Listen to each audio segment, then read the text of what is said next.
morning, David. Thanks a lot for attending today. So some questions for Intruders TV that we've got.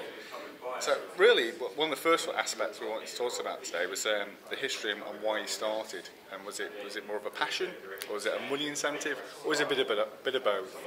Well, we needed a database. We couldn't find one, so we had to build it. And we built it. I mean, that was a lot of effort, so we needed to do something with it. And we've been into open source for free software at that time for a very long time, over 10 years at that point. So we thought that was a natural thing to do. And if we did as free software, well, we had this guy's GoScript, Allen Enterprise we're called, had this dual licensing thing. If we do that, we could make money enough to invest more time in it and finish a product. Because we've done a lot of technology with, as consultants, customers never pay for something finished. So it was a combination of all of it. And we thought, it would pay for itself. And this other companies got inspired by was about, they were huge at that time. I mean, I think there were 7 people and making a few $100,000. So we were like, wow, could you become that big being open source? Excellent. And the other aspect was, why did you choose open source from the start? What was the reasoning behind that? I mean, when we started MySQL, as I said, we've been active for well over 10 years using free software and porting it and sending some minor contributions back. So for us, it was just a natural thing. It was good technology. I mean, for us, we had more experience with well-working things being free software than we had with the things we paid for. Most of our problems came from the software we paid for. The things that really worked was the one we downloaded for free. And another thing is freedom and independence of open source. You're not bound by a company. If MySQL AB or Sun or fuck up, you can go to some other place and get support for MySQL. So you have a safety net. There's other places to go. So companies that do open source stuff has to be decent. They cannot go all the way down. The companies become bigger, they can become uglier even.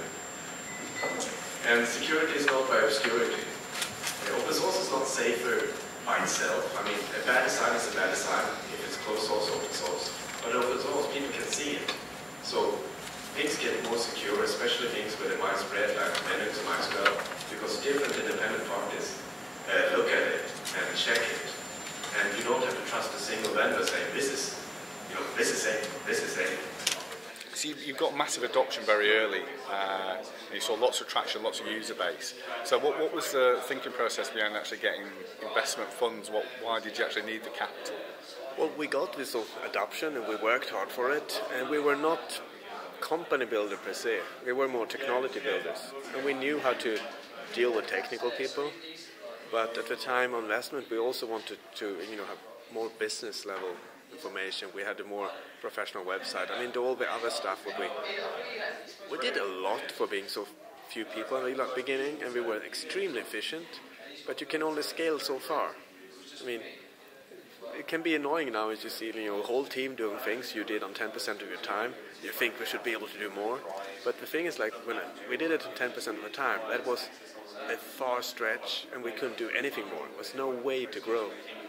So we felt that the opportunity was slipping away, and if we waited another 5 years, someone else would be the biggest database because we had. So you needed to be the leader, we needed to stay the leader, and we didn't feel we could stay the leader unless we got more investment. So that money helped you move to the next step and keep that marketplace rather than lose it.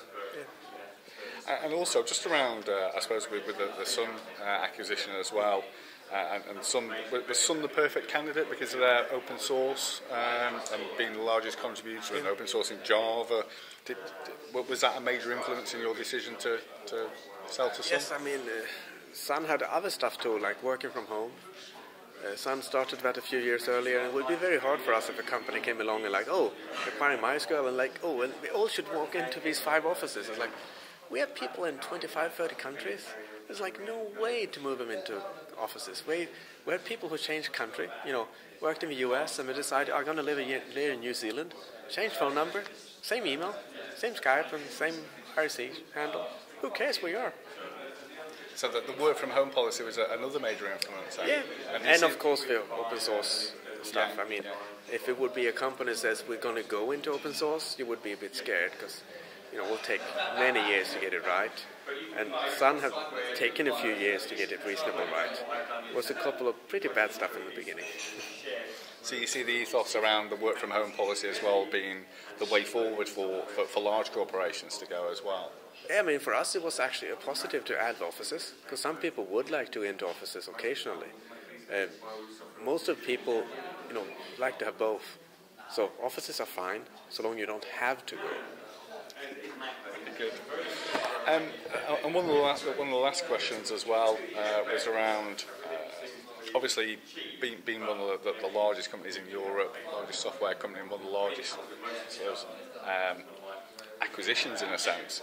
So now that's made a few of you a little bit richer, and maybe you can afford to fly first class occasionally. Is that going to change the future or the culture of the company, or is it going to have some major influence there, or do you see there being no changes as such? No, I mean, I think upgrade from economy to business for a few people will be a big step forward. I've flown well over 1 million miles economy, so it can be hard sometimes. So yeah, I think some stuff where you would invest a bit more, people will want to do other stuff, but I don't really expect this. Of all the people working at MySQL, most people will get a pretty good payoff, but not life-changing. But you see and we have so many people who are passionate about open source, passionate about free software. So money is a nice thing on the side, but it's not why we came working for MySQL. So really then you see the culture staying as it is in the same, because most people are there because of the passion, the love and the heart behind it. I think the big company will change the culture more than the money. And big company has more procedures. But it should be said, some people thought that MySQL trying to prepare for an IPO and so on was making so many policies, they don't think it would be a big difference.